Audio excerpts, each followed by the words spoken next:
Hello teachers, नमस्कार। मैं संगशील ARP।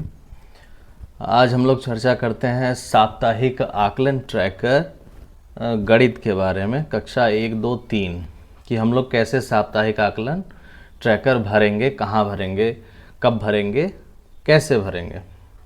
तो इसके पहले पिछले वीडियो में हमने भाषा कैसे भरना है आकलन ट्रैकर, उसको हमने बताया था।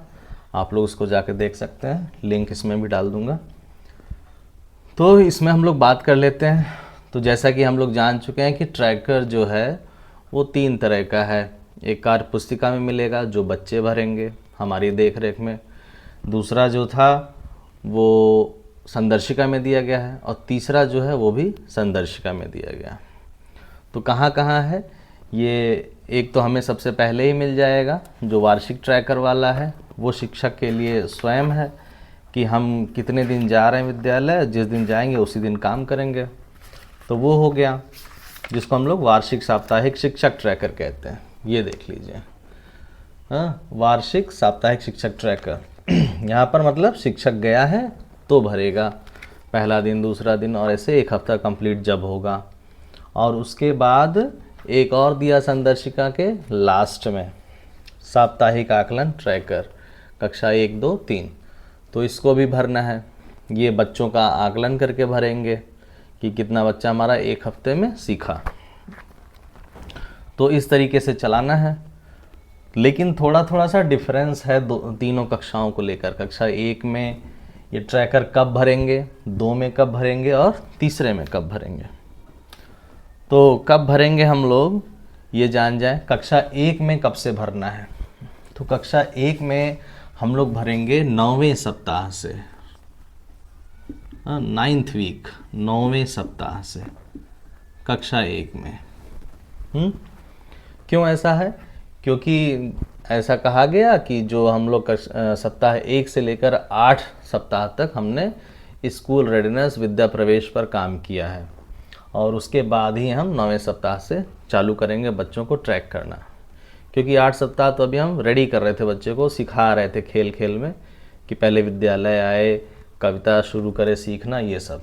तो जो ट्रैकर हम लोग को भरना है वो हम लोग को 9वें सप्ताह से भरना है कक्षा 1 के लिए, और ये हमारे संदर्शिका में दिया हुआ है। आपके आगे पन्ने में भी है, सप्ताह 9 से 12 शुरू कैसे करेंगे। क्योंकि 1 से 8 स्कूल रेडिनेस और विद्या प्रवेश हो गया, ठीक है। लेकिन यही काम जब हम कक्षा 2 में और 3 में आएंगे तो बदल जाता है। कक्षा 3 और 2 में जो है वो हम लोग 7वें सप्ताह से शुरू करेंगे। कक्षा 1 में 9वें सप्ताह से, और कक्षा 2, 3 में हो गया हमारा 7वें सप्ताह से। और ऐसा ही ट्रैकर में भी दिया हुआ, जब हम कक्षा 2 की उठाएंगे, कक्षा 3 का उठाएंगे संदर्शिका, और पीछे चले जाएंगे देखेंगे तो पता चलेगा कि इसमें 7वां सप्ताह से हमें आकलन करना है। तो ये जो बेसिक डिफरेंस था ये हो गया हमारा कक्षा 1 में 9वें सप्ताह से, 2, 3 में 7वें सप्ताह से। अब अगला मसला आ गया कि इसमें करना क्या है, कैसे भरेंगे हम ट्रैकर को, कैसे भरना है, उसमें करना क्या है। तो इसमें करना है बहुत ही आसान चीज़, जैसा कि हम लोग भाषा में किए थे।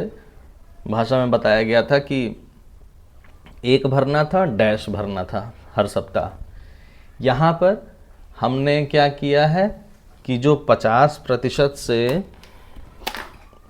कम पाए हैं बच्चे, जिसको हमने आकलन किया है, और आकलन कब होगा ये भी हम लोग जान जाएं। आकलन हमारा होगा कैवें दिन होगा, कब होता है।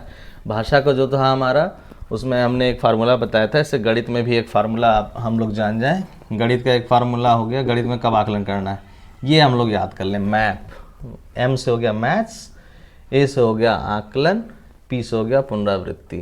तो 4 दिन हमने मैथ्स पढ़ाया, 5वें दिन आकलन किया। तो ये जो ट्रैकर वाला काम होगा हम लोग 5वें दिन करेंगे। उसके बाद 6ठे दिन पुनरावृत्ति। इसी का उल्टा हमारा भाषा में था। भाषा में हमारा फार्मूला था BPA, भाषा पुनरावृत्ति आकलन, 6ठे दिन, यहाँ पर 5वें दिन।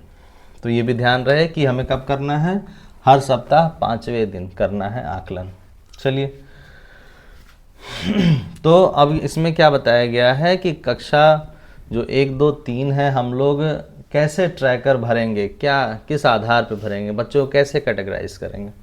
तो इसमें बताया गया कि जब हम 5वें दिन काम करेंगे ट्रैकर भरने का, जब आकलन करेंगे, 5वें दिन आकलन हो जाएगा, तो 50% से अगर कम है बच्चा, जो कार्यपत्रक हम भरवा रहे थे अगर उसके द्वारा कम है, तो उस बच्चे को हम कैटेगरी ए में लाएंगे।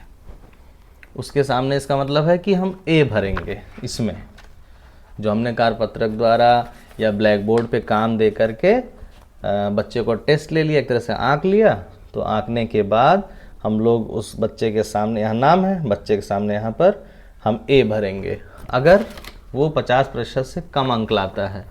कार्यपत्रक में अगर 40 नंबर का दिया है और अगर 20 से कम आता है, 19 भी आता है, तो हम उसको कैटेगरी ए में रखेंगे। और अगर 50% भाग से ज़्यादा काम कर लेता है, अच्छे से नंबर आता है 20, 21, 22, 40 में, तो उसको हम कैटेगरी बी में ले जाएंगे। इसका मतलब ये बच्चा हमारा वहाँ से उस सप्ताह का काम अच्छे से सीख पाया है, ये दक्षता हासिल कर रहा है, और ये थोड़ा सा कम है।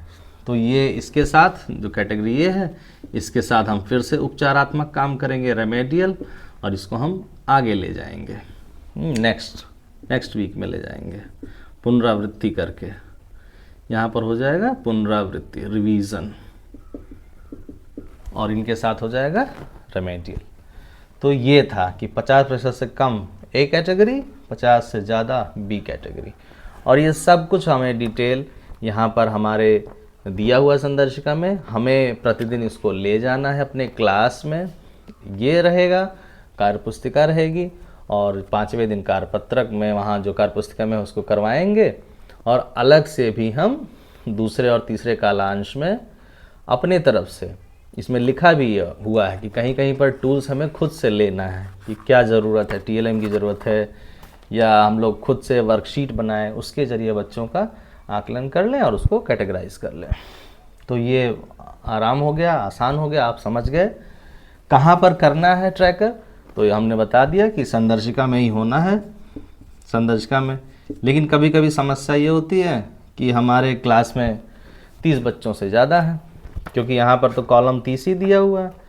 तो ऐसे में क्या करें, तो ऐसे में हम करेंगे कि पहले से हम लोग पंजिका बनाए हुए हैं, आकलन पंजिका बनी हुई है। अगर आकलन पंजिका बनी है तो अच्छा, या फिर इसी का हम लोग ज़ेरॉक्स करवा लेंगे, ज़ेरॉक्स कॉपी, फ़ोटो कॉपी करवा लेंगे, उसमें करेंगे। तो कहीं भी हमें इसका अंकन रखना है, काम करना है, ट्रैक करना है बच्चों को, वो चाहे संदर्शिका हो, चाहे आकलन पंजिका बनाए हों, या फिर फ़ोटो कॉपी की शीट्स बना लिए एक फ़ाइल में रखें। तो इतना काम हम लोग को करना है। और एक चीज़ और छूट गया है, हम बता दें आपको कि भाषा में हमने 13वें और 21वें सप्ताह में सावधिक पुनरावृत्ति की थी, और यहाँ पर जो हमारा सावधिक पुनरावृत्ति होगा, सावधिक पुनरावृत्ति का काम वो होगा हमारा 13वां और 20वां सप्ताह। ये भी हमारे कॉलम में दिया हुआ है, संदर्शिका में दिया हुआ, हम लोग इसको खोलेंगे तो समझ जाएंगे। तो आशा है, उम्मीद है आपको ये अच्छे से समझ में आ गया। छोटी सी चीज़ थी, और फिर ऐसे ही अच्छे अच्छे वीडियो हम आपको बनाते रहेंगे। पहली बार आए तो चैनल को लाइक, शेयर, सब्सक्राइब करिए। धन्यवाद।